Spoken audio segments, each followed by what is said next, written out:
Aamupäivää vaan kaikki. Täällä on varsin sopivan kokoinen porukka, 30, ja mukavasti olette asettunut tähän eturintamaan päinvastoin kuin yleensä.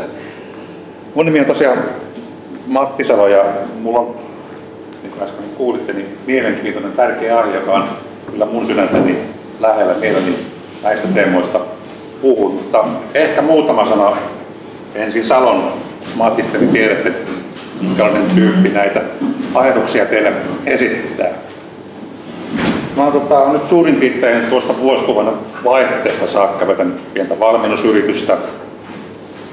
Voisi sanoa valmennusalan sekatavarakauppa. Mä oon alusta pitäen tehnyt työnohjausta, business coachingia, esimiesten koulutusta, esimiesten valmennusta, mentorointihankkeita on aika paljon potkinut käyntiin, työhyvinvointihankkeita, tämän tyyppisiä asioita. Niin kuin Leiri tuossa jo paljasti, niin joskus vuosikymmeniä sitten 70-luvulla opiskelin Valtsikassa ja siellä valmistuin sosiaalipsykologia pääaineena. Johtamisen psykologia, organisaatiokäyttäytyminen ja tämmöiset teemat oli niitä, joihin nuorena miehenä noin teoreettisesti perehtyi. Ja sen jälkeen sitten pitkään tutkijan töissä, tutkijan hommissa sitten myös käytännössä. Viime vuosina minua on erityisesti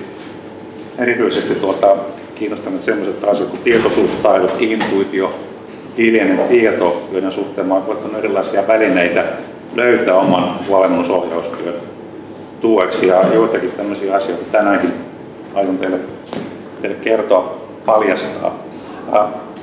Ihan lyhyesti mun aika lyhyen, noin tunnin kestävän esityksen rakenteesta. Eli ensin vähän tästä itsensä johtamisen ja johtamisen maailmasta. Miten tämä valtavan nopeasti muuttuva maailma niitä muokkaa, mitä se tarkoittaa? Minkälaisia asioita tällä hetkellä tarvitaan? Ja sitten itse tästä päätelmästä intuitiosta, minkälainen ratkaisu tai väline se on johtamisen ja itsensä johtamisen kannalta. Mitä se on, mitä se ei ole, mitkä sitä estää, mitkä sitä houkuttelee esiin, miten me voidaan kehittyä sen vastaanottamisessa. Tämmöisiä asioita. Oikeastaan sama pyyntö kuin mitä Lenillä oli, eli se, että kun varmasti kysymyksiä nousee teidän mieleen, niin tämä aika on kuitenkin niin lyhyt, että annetaan niillä aikaa vähän myöhemmin, vaikka on aika pitkän ruokatunnin yhteydessä. Tarttukaa ihan. Pankaa vaikka muistiin niitä tärkeimpiä asioita. Tämmöisiä juttuja. Eli varmasti yksi pääteesi, minkä tänään haluan teille välittää, se on tää näin. Johtaminen on tänään itsensä johtamista ja päinvastoin. Johtaminen on ytimeltään, se on aina vaikuttamista muihin ihmisiin, heidän tekemisestä, vaikuttamista omaan itseen, omaan motivaatioon, omien tavoitteiden saavuttamiseen, jopa omaan mielialaan, omiin tunteisiin. Voisi sanoa, että johtamisen maailma, vaikuttamisen maailma tässä suhteessa on aika paljon muuttunut. Jos ajatellaan, että joskus muutama vuosikymmen sitten vielä elettiin semmoisessa maailmassa, missä ainakin kohtuullisen hyvää johtamistyötä saattoi tehdä ihan olemattomalla itsetuntemuksella. Riitti, että suurin piirtein osasi asioita managerata ja osasi käskeä, kertoa, että tuonne mennään. Ei se varmaan mitään hyvää johtamista ollut, mutta sillä pärjäsi. Mutta näin ei enää oikein voi ajatella, että tämä ei enää tänä päivänä toimi. Koska vaikuttamisen luonne on muuttunut. Ne pitää vaikuttaa ihmisten mielialojen, fiilisten, motivaation, sitoutumisen kautta, mistä myös Leni äsken puhui. Muistan joskus vajaa 10 vuotta sitten tuttava valmentaja Esko Kilpi jossakin tilaisuudessa esitti semmoisen teisin, että johtajan tärkein tehtävä on vaikuttaa organisaation mielialaan. Vaikuttaa organisaation mielialaan. Ja kyllä se silloin vielä tuntui vähän hörhöltä. Hei, come on, että eikö se ole tärkeimpiä tehtäviä? Kun aika on kulunut, niin ei se tunnu yhtään enää hölmöltä omituiselta. Itse asiassa se on just se asian ydin. Näin me ihmisiin vaikutetaan. Eli tämän takia itsensä johtaminen, itsensä ymmärtäminen ja johtaminen ja vaikuttaminen, niin ne nivoutuu toisiinsa yhä kiinteämmin, ja näissä asioissa tarvitaan uudenlaisia valmiuksia. Maailma on tosiaan aika nopeasti muuttunut. Ja sanotaan, että tässä viimeisen 50 vuoden aikana maailma on jossain suhteessa muuttunut enemmän kuin koko ihmiskunnan aikaisemman historian aikana.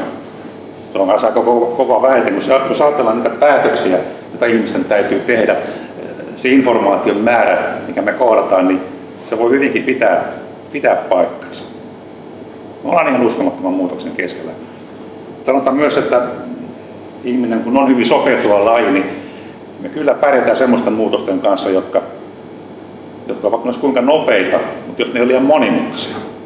Ja me pärjätään kyllä hyvinkin monimutkaisten hankalien muutosten kanssa, jos meillä on aikaa. Mutta meillä ei ole enää tämmöistä tilannetta, vaan tämä monimutkaisuus, kompleksisuus ja nopeus tulee yhtä aikaa. Ja tämän rinnalla vielä sitten se, mistä ihan viime päivinäkin on tullut yhä enemmän näyttöä uutistenkin kautta, kaikkien asioiden ilmeinen globaalinen toisiinsa kytkeytyminen. Valtava infotulva. Meillä on yhä vaikeampi erottaa hälystä, kaikesta siitä uutisvirrasta, tiedosta, niitä kuultajia. Päätöksenteko on aika vaikeaa ja tuntuu siltä, että nämä perinteiset päätöksenteot ja voisi sanoa niin kuin maailman haltuun ottamisen tavat, lineaarinen ajattelu, se, että fiksusti pannaan asioita mielessä jonoon, ollaan analyyttisiä, tehdään päätöksiä, niin se on kerta kaikkiaan liian hidas ja kömpelö tapa saada mitään otetta tästä tämän ajan maailmasta. Selvästi tarvitaan uudenlaisia välineitä. Toinen oikeastaan toinen tapa puhua tästä samasta asiasta, eli että oleellinen tieto on aina jollain tavalla pinnan alla. Se on vähän eri näkökulma, ja tässä mä ajattelin sillä tavalla toimii, en tiedä rohkeasti, mutta tuoda semmoisen näkökulman johtamisen ja itsensä johtamisen, mikä enemmän on ollut tuolla bisnesmaailmassa käytössä. Mä ajattelin hetken aikaa puhua strategiatyöstä. Esittää hyvin yksinkertaisen strategiatyön malli. Ihan ne peruselementit. Väittää samalla, että tällä on hyvin paljon tekemistä myös itsensä johtamisen kannalta. Ja nyt se hyvin yksinkertainen strategiamalli, joka on se, että meillä on tietyt tavoitteet. Me halutaan jotain. Sen lisäksi meillä on tiettyjä resursseja käytössä, tiettyä osaamista, tiettyä kokemusta, tietynlaisia verkostoja, organisaatiotasolla tietty henkilöstö ylipäätään, taloudellisia resursseja, niin poispäin. Erilaisia paukkuja käytettävissä. Sen lisäksi meillä on tietty ympäristö haasteineen, mahdollisuuksineen, uhkineen, muutoksineen, yhteistyökumppaneineen kaikkineen. Ja yksinkertaisesti se erityinen tapa, millä me nämä 3 elementtiä sidotaan toisensa, se on strategia. Näin on yritykset aina toiminut. Löytäneet erilaisia tapoja toteuttaa tätä yhtälöä. Se mun teesi tässä on se, että tämä koskee yhä enemmän myös yksilöitä.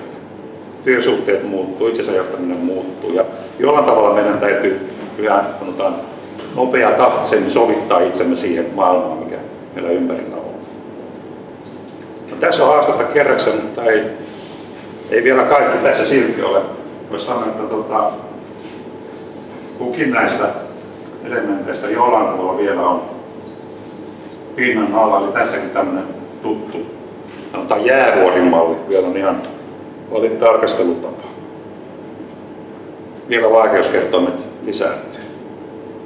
se, mitä mä omassa työnohjaus- ja coaching-työssä on yllättävänkin usein joutunut huomaamaan, on se, että ihan ne perusasiat, mitä mä elämältäni tahdon, mitä mä työltäni tahdon, niin ei se ole yhtään itsestäänselvää ihmisille. Hämmästyttävän usein me sotketaan se, että mitä mun perhe haluaa, mitä mun kollegat haluaa, mitä maailma haluaa, tai mitä mun niin identiteetin egon ylläpitäminen edellyttää. Että se on sitä, mitä mä tahdon. Mutta se, mitä mä oikeasti tahdon ja tarvitsen, niin yllättävän usein se on täällä pinnan alla. Sama koskee näitä resursseja. Ja oikeastaan se työ, mitä me Lenin kanssa tehdään, valmennustyö, coaching-työ, niin se on nimenomaan tätä potentiaalin esiin nostamista. Sen näkyväksi tekemistä. Ja joskus se on aika lailla piilossa, ja varsinkin kun puhutaan intuitiosta, niin on monenlaisia esteitä saada tätä resurssia käyttöön. Totta kai tämä ympäristö, se mitä siellä tapahtuu, se nimenomaan on piilossa. Ei me oikeasti tiedetä, että miltä maailma näyttää edes ensi vuonna tai ensi viikolla. Meillä tämä valtavien nopeiden muutosten aika ja tässä maassa tällä hetkellä. Jollain tavalla niitäkin muutoksen merkkejä pitäisi nähdä, pieniä vihjeitä, heikkoja signaaleja siitä, että mitä tulee tapahtumaan. Eli tässä on tavallaan yksi sellainen peruste ja syy, miksi pinnan alle on hyvä nähdä välillä vähän enemmän. Tarvitaan parempaa havaitsemista, laajempaa, tarkempaa ja syvempää havaitsemista. Ei pelkästään ympärillä todellisuuteen, vaan myös itse, mitä meistä tapahtuu, mitä me halutaan ja mitä kaikkea meistä voi löytyä. Tämä on oikeastaan se koko tämän esityksen, voisi sanoa, taustalataus, johon intuitio yhtenä hyvin tämmöisenä keskeisenä välineenä voisi vastata. Me ollaan tässä viimeisen 200 vuoden ajan eletty tässä meidän kulttuuripiirissä länsimaassa semmoista aikaa, mikä on ollut vahvasti, ei nyt intuition vastakohana, mutta sen kumppanin ration, analyyttisen ajattelun, lineaarisen ajattelun niin kulta-aikaa. Kyllä me tällä orientaatiolla, tällä varustuksella ollaan saatukin aika isoja asioita aikaiseksi.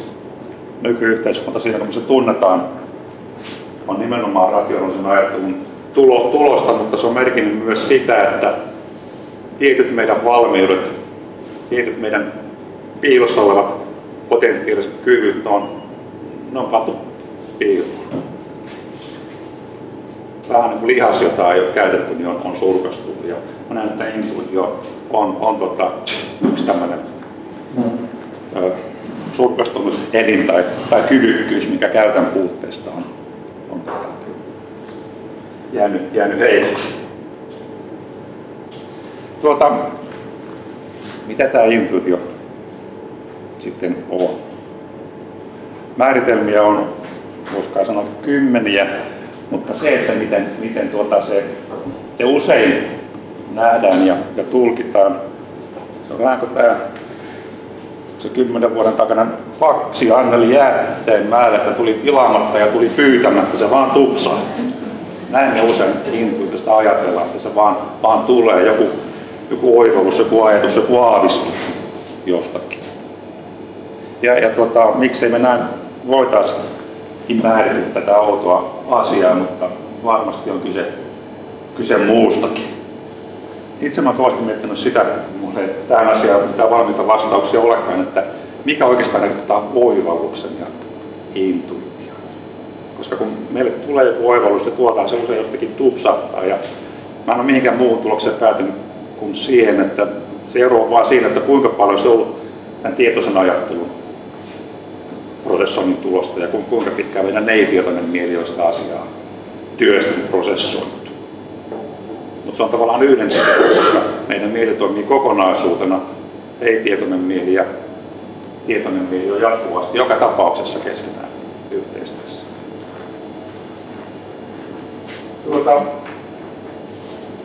Virallinen näkemys intuitiosta, jos näin voi sanoa, on se on itse asiassa vielä aika tämmöinen hajuton ja mauton ja tylsä ja useimmiten se liitetään tällaiseen niin sanottuun asiantuntijan hiljaiseen tietoon.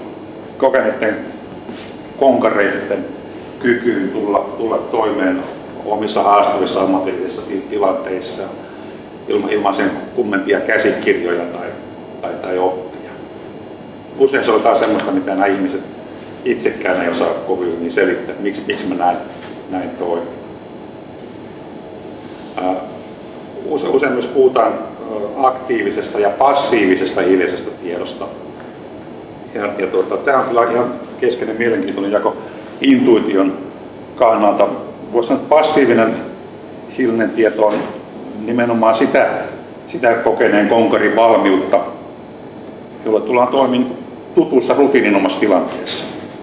Oli se sitä autolla ajamista tai polkupyörällä ajamista tai jonkun vaativan ammatillisen asian hoitamista noin vaan. Semmoisen asian, mikä noviisille on tosi iso juttu. Silloin me käytetään hiljaista tietoa, hyödynnetään niitä tämmöisiä kognitiivisia tietorakenteita ja mitä siinä tutkittu kristallisoitunutta tietämystä, mitä meidän korvien välissä on. Siitä on aika paljon tutkimusta viime aikoina Suomessakin tehty. Ja se on tavallaan tämä, voisi sanoa, ymmärrettävä ja järjellinen tapa nähdä hiljainen tieto.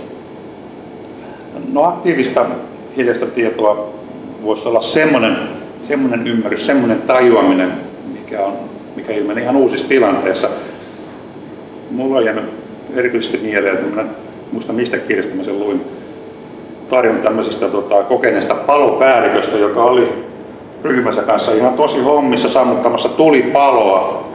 Näytti ihan tämmöiseltä normitilanteella, että ei tässä mitään, että sen kun ruiskutellaan vettä ja katsotaan mitä ympärillä tapahtuu. Näytti aika rauhalliselta, että sammutetaan tämä palo ja lähdetään pois, mutta yhtäkkiä tämä vanha palomestari, että nyt äkkiä ulos. Nyt juostaan, no jätetään tämä homma kesken, ilman että mitään sellaista selvää merkkiä tai vettä oli näkyvillä. No, porukka totteli, häätyi ulos ja hetken kuluttua se koko kerros romahti alas valtavan räjähdyksen seurauksena. Eikä tämä palomestari myöhemminkään osannut kertoa, mistä se intuitio, näinkaan nyt voi sanoa, tuli. Mutta jotain hän ilmeisesti kuitenkin oli kuullut, jotain ehkä haistanut, vähän erilaista kitinää, ritinää, jostakin oli tullut. Ja kaikki tämä tieto jossakin tulla korvien välissä prosessoitu ja yhdessä sen valtavan kokemuksen kanssa, mikä hänellä oli, ja tuotti sen vahvan tuntemuksen, että nyt ulos ja äkkiä.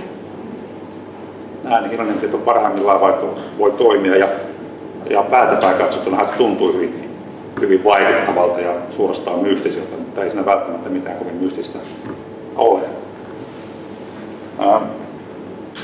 Mä oon itse pitänyt tämän asian suhteen itseni tämmöisenä suutarina, jolla on kengät vähän huonossa kunnossa, eli en kovin hyvänä intuition vastaanottajana ja kokijana, mutta nyt tässä viime vuosina, kun on ainakin noin teoreettisesti halunnut asiaan enemmän perehtyä, niin kyllä mä oon tullut siihen tulokseen, että kyllä se Mattikin aika hyvin sitä osaa käyttää silloin tällöin. Jos muistelen edellistä elämääni organisaatiotutkijana, ehkä sellaisen esimerkin voisi ottaa esille. Siinä työssä sellainen perustilanne oli se, että kun jostakin organisaatiosta, isoista yrityksistä oltiin tehty tutkimus, ilmapiiritutkimus, johtajuuden arviointi, mikä tahansa, niin tarkoitti sitä, että tuommoinen nippu, satoja sivuja ATK-tulosteita tuli pöydälle. Ja sitä sitten pläräämään ja tekemään yhteenveto. Ja kyllä mä muistan, että 90-luvun lopulla silloin viimeistä aikana, kun mä näitä hommia tein, niin se ydinsäätö löytyi puolessa tunnissa. Sen jälkeen sitä oli yleensä niin valmis tekemään ihan kelpo raportti. Ja muistin aikoja 10-15 vuotta siitä taaksepäin, kun se sama homma kesti viikon. monta sataa sivua tietoa ja jokaisella sivulla hirveästi taulukoita, satoja muuttujia ja erilaisia ristiintaulukointeja, faktorianalyysejä, vaikka mitä ajoja. Kyllä se kesti, mutta jostakin pikkuhiljaa tuli tuntuma siihen, että noin mä voin ohittaa nopeasti noissa autistyy, mitä nyt tsekkaan ton ja ton asian. Ja puoleen tuntiin se sitten lopulta meni. Se oli kai sitä semmoista tavallista, passiivista, hiljaista tietoa.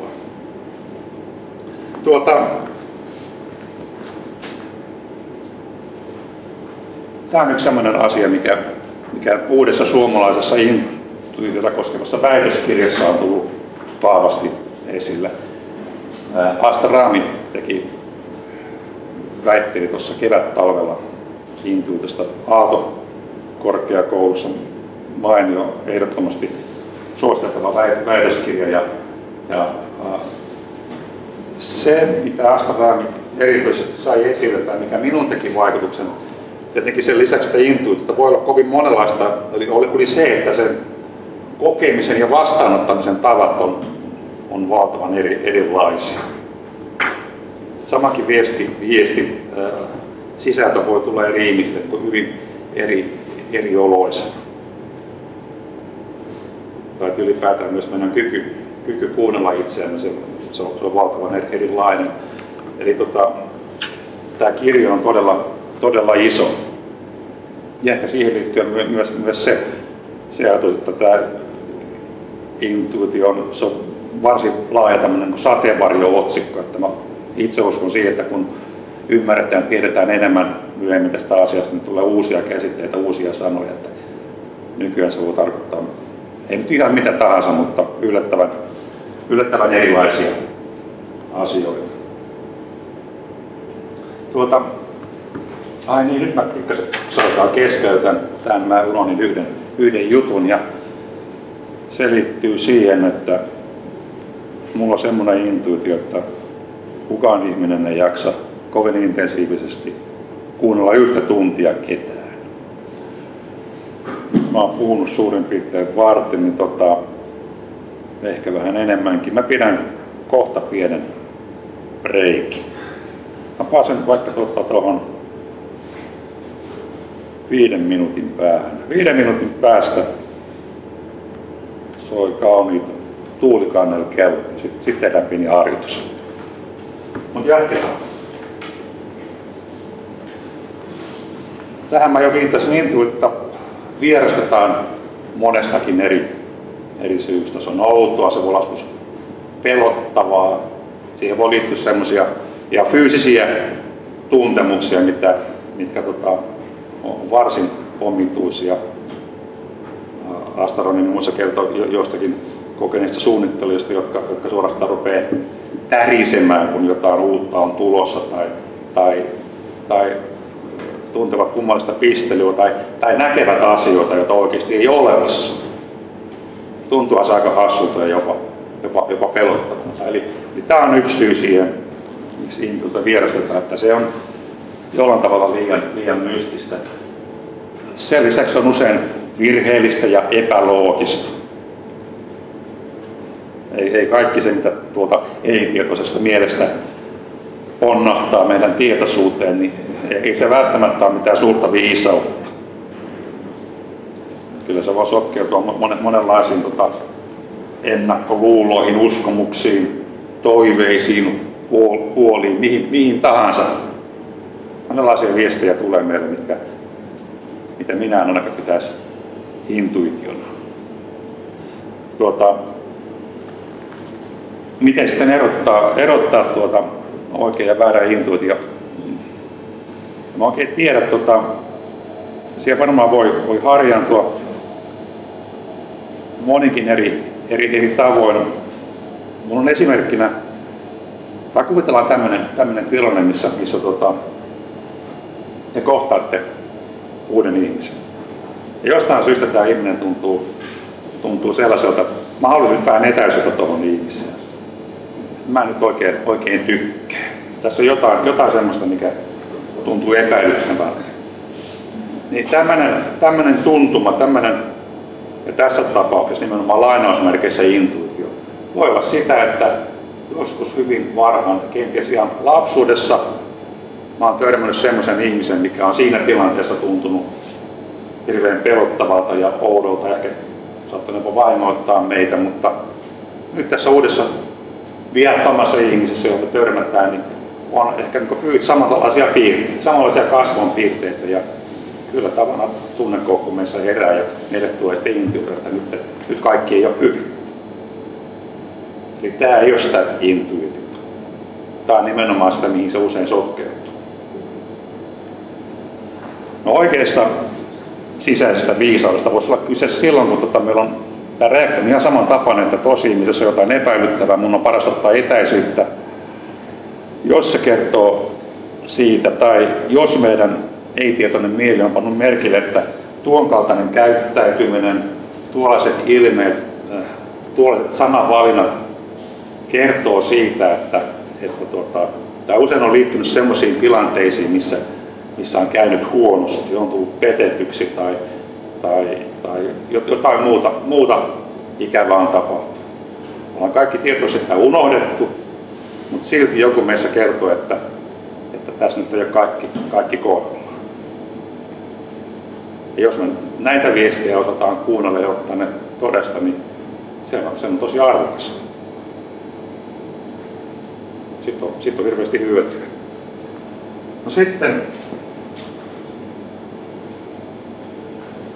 jos vähän tarkemmin lähdetään pohtimaan sitä, että mitä tämä intuitio voi olla, niin tässä on yksi luokittelu. Näkyykö tuo keltainen teksti muuten sinne? Ok, selvä juttu.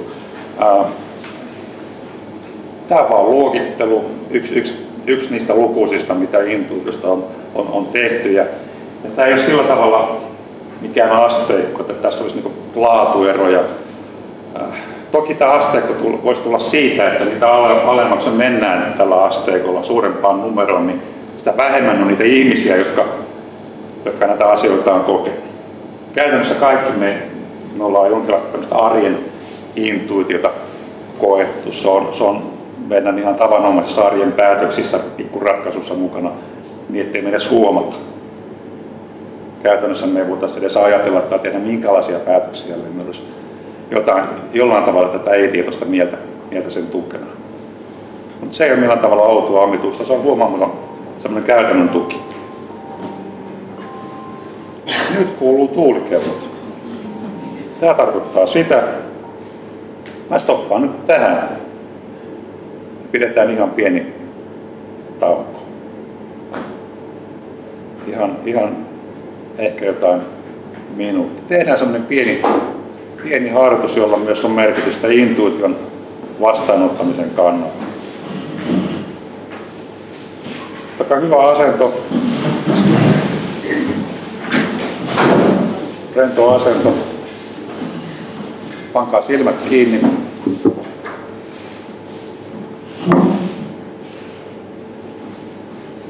Koittakaa löytää tästä ympäristöstä, nyt kun teillä on silmät kiinni, tästä auditiivisesta, kuultavasta ympäristöstä, tuon teknisen huminan ohella ainakin 5 erilaista ääntä. Se nyt ensin tuntuu ehkä vähän oudolta, että ei täällä kuulu mitään muuta, mutta olen ihan varma, että jonkin ajan kuluttua olette ne napannut. Olkaa hyvä, kokeilkaa.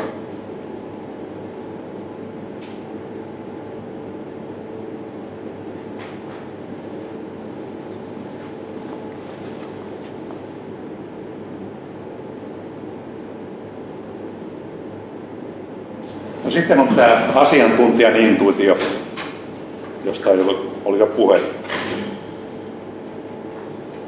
Sitä, että on vuosien mittaan ehtinyt kumuloitua monenlaista tietoa monenlaisista kokemuksista ja pikkuhiljaa se painuu alas jonnekin ei-tietoisen mieleen ja sieltä sitä kautta hyödynnettäväksi.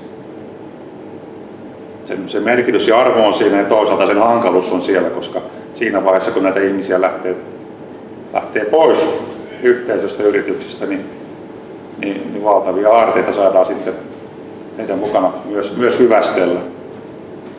Toisaalta kaikki se, mikä on ilmeistä tietoa, niin ottelullakaan mitään aarteita. Eli ylipäätään tämän hiljaisen tiedon esille saaminen, se on tärkeä asia, jotta se voitaisiin siirtää seuraaville sukupolville tai saada jollain tavalla edes jaettavaksi, jotta sitten jyvät voitaisiin erottaa akanoista. Kaikki kumuloitunut tieto, ei se välttämättä tosiaan ole suurta fiksuutta päinvastoin. No sitten kolmantena tämmöinen visionäärinen intuitio, josta sanotaan, että se on taiteilijoiden, tiedemiesten, tämmöisten poikkeusyksilöiden intuitiota.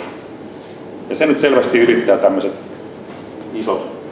isotkin ammatilliset rajat. Siinä sinun tavallaan koko maailma sitten, koko se kokemus, inhimillinen kokemus, mitä on, niin materiaalinen. Ja siinä usein on tämmöinen hyvin, voisi sanoa, emotionaalinen, kiinteä suhde siihen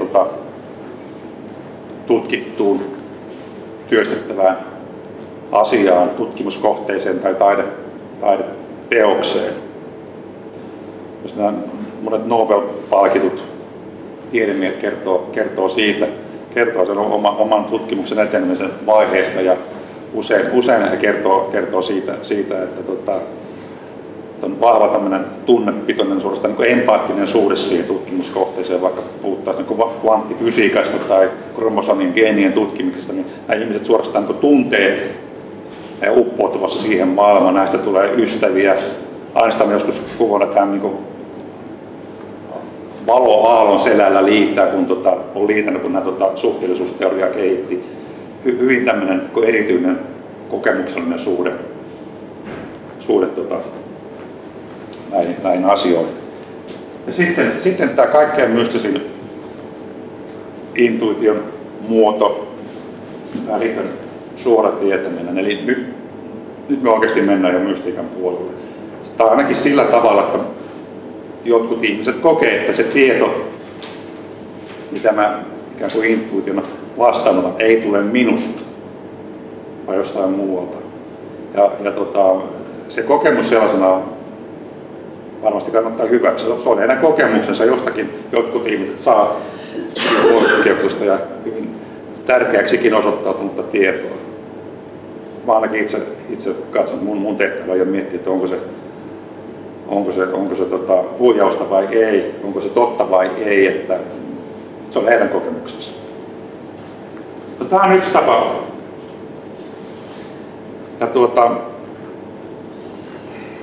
intuitio tavallaan myös määrittelee se, että mitä se ei ole, ja tähän tässä aikaisemmin on jo vähän viitannut. Ja tämä on sillä tavalla sellainen vahva väite ja teesi, koska käyttäytymisessä tieteellisessä kirjallisuudessa on myös semmoisia malleja, joissa puhutaan aika yksioikoisesti ratiosta ja intuitiosta, eli tietoinen mieli ja ei-tietoinen mieli, ja ei-tietoisen mielen otsikkona on intuitio, eli sen mallin mukaan nämä kaikki ovat suurin piirtein intuitiota, ja minun mielestä ne ei ole. Tai on hedelmällisempää ainakin tämmöinen rajaus tehdä, että mielikuvitus, vaikka se olisi kuinka vilkasta ja tuottoisaa, niin ei se sellaisenaan välttämättä vielä ole intuitiota. Eikä varsinkaan mikään tunnereaktiot, ei vahvat uskomukset, ei toiveet, eikä vaistot, jotka voi olla niin ulkoiselta ilmenemismuodolta hyvin samankaltaisia kuin intuitio. Eikä tämmöisiä kokeneen ammattilaisen tämmöisiä yliopitettuja reaktioita. Ne tulee lähelle hiljaista tietoa intuitio, mutta ei välttämättä ole sitä.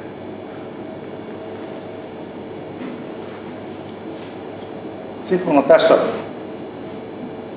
vähän erikoisempi, erityisempi kysymys tai sanapari. Ja tämän avulla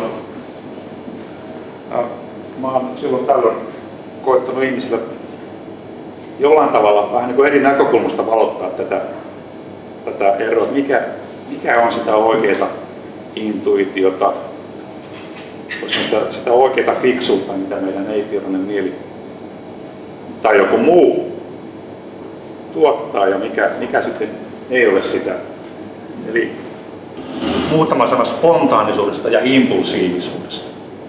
Nämä molemmat kuvauksia tällaisesta ulkoapäin nähtynä hyvin samankaltaisesta käyttäytymisestä. Molemmat tarkoittaa nopeata reagointia johonkin. Nopeata toimintaa. Impulsiivisuus, niin kuin ainakin minä nyt haluan tässä määritellä, on sellaista reagointia, missä se malli on ikään kuin valmis. On selvä ärsyke ja on sitten selvä reaktio.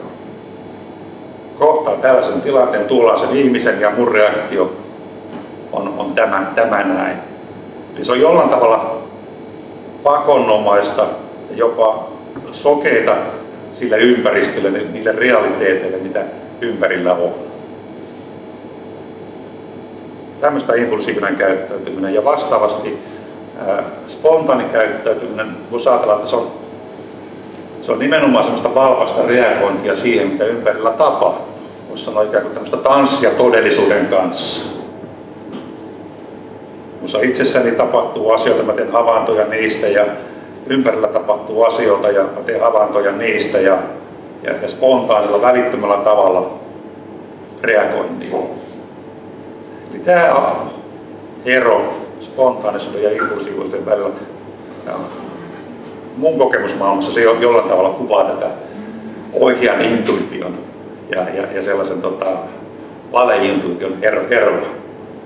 Mihin se viime kädessä perustuu. Ei siitä sen enempää, mutta uskon, että saatte tästäkin lyhyestä katsauksesta jotain jo irti. No sitten tämä seikka, mihin on jo viitannut parinkin otteeseen, intuitio aina on tietoisen ajattelun kumppani, ei suinkaan sen vastakohta. Niin kuin sanoin, me ei kerta kaikkiaan kyettäisi tekemään pieniäkään päätöksiä, ellei tunteet ja intuitio jollain tavalla olisi meidän tukena. Me toki tullaan toimeen aika hyvin yksinkertaisissa pienissä päätöksentekotilanteissa tämän rationaalisen mielen kanssa, mutta se nyt on kuitenkin aika semmoinen hidas ja kömpelö resurssi. Sanotaan, että tietoiseen mieleen mahtuu yhtä aikaa 4-7 asiaa. Kun taas ei-tietoinen mieli pyörittää kymmeniä tai satoja tuhansia asioita yhtä aikaa. Se on valtava ero tässä sanotaan prosessoritehokkuudessa, laskentakapasiteetissa, jos käyttää tämmöistä ATK-slangia. Vähänkin monimutkaisemmissa tilanteissa niin aina tai hyvin usein ainakin joudutaan turvautumaan intuitioon. Myös silloin, kun meistä tiedetään ja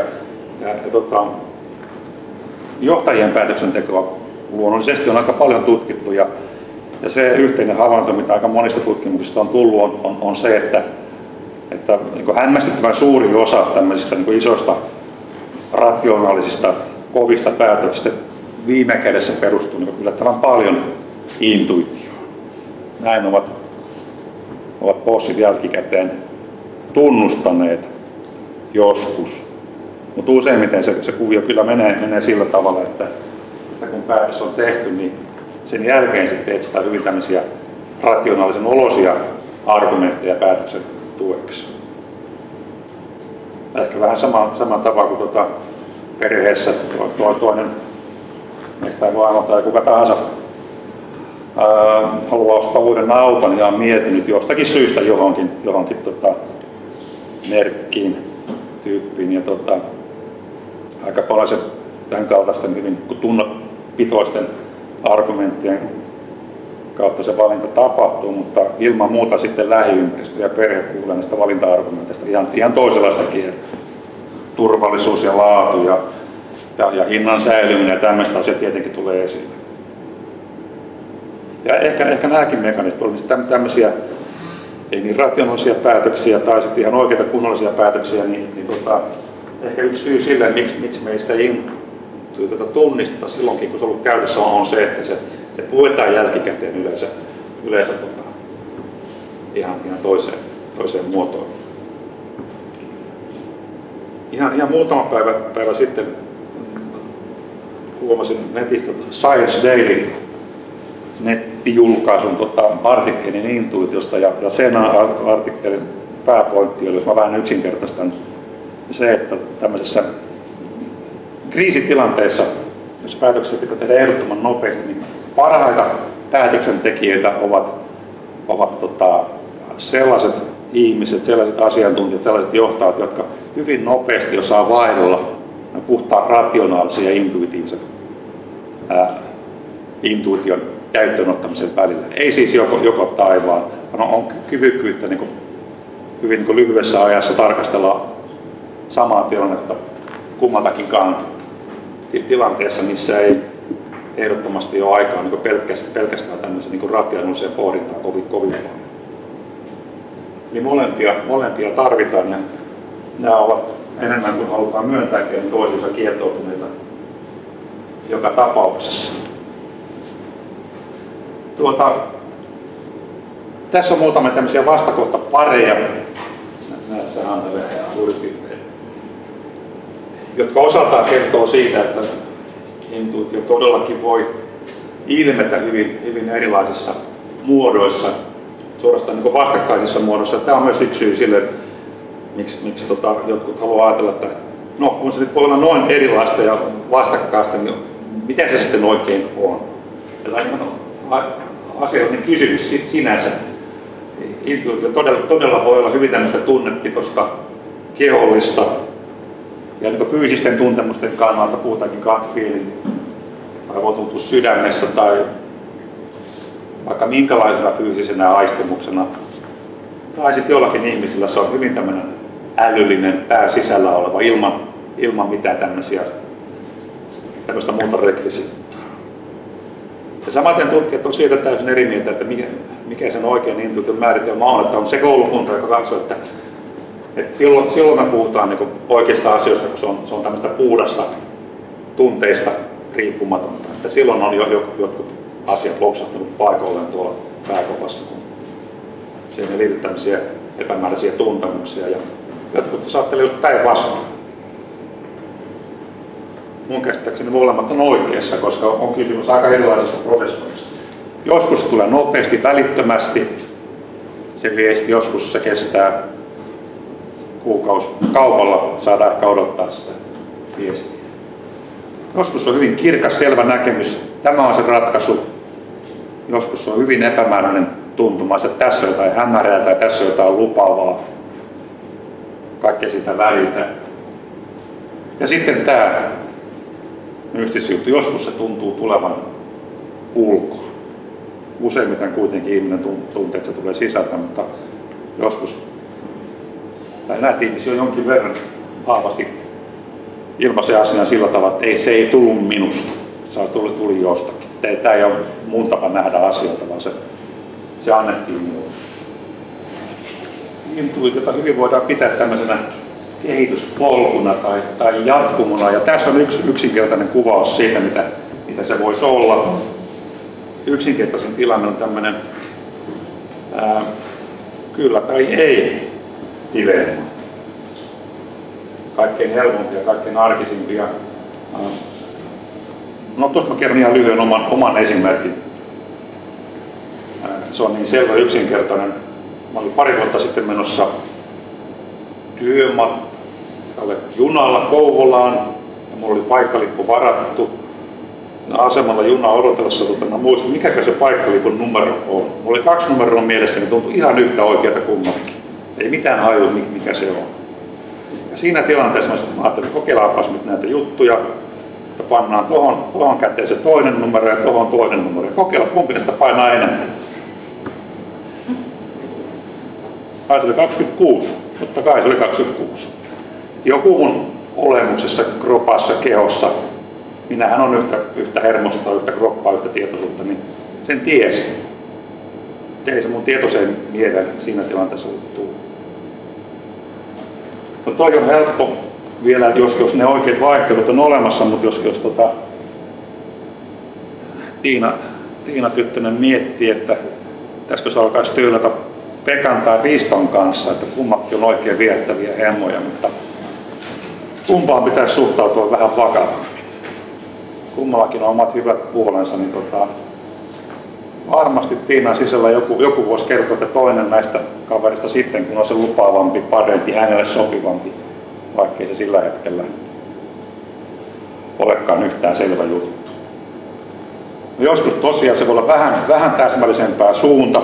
Tuosta suunnasta kannattaa etsiä jotain lupaavaa, tuota suuntaa kannattaa välttää. Ja sitten pikkuhiljaa yhä niin kirkkaampaa kuvaa siitä, että mikä se viesti on.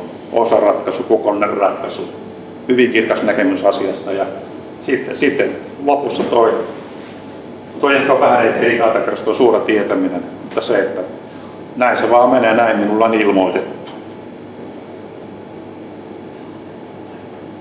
Eli tämä on yksi tapa, tämäkin hyvin pelkistetty tapa jäsentää intuitiota. Mutta niin kuin tuossa äsken viittasin, puhutaan suorasta tietämisestä, niin joidenkin ihmisten tapa kokea intuitio on sillä tavalla erikoinen, että tästä tulee parhaiten ymmärtys, ainakin tämän virallisen tieteen ulkopuolisella selityksellä. Mä en niihin näin kovin paljon puuttu, mutta puhutaan tämmöisistä morfisista kentistä ja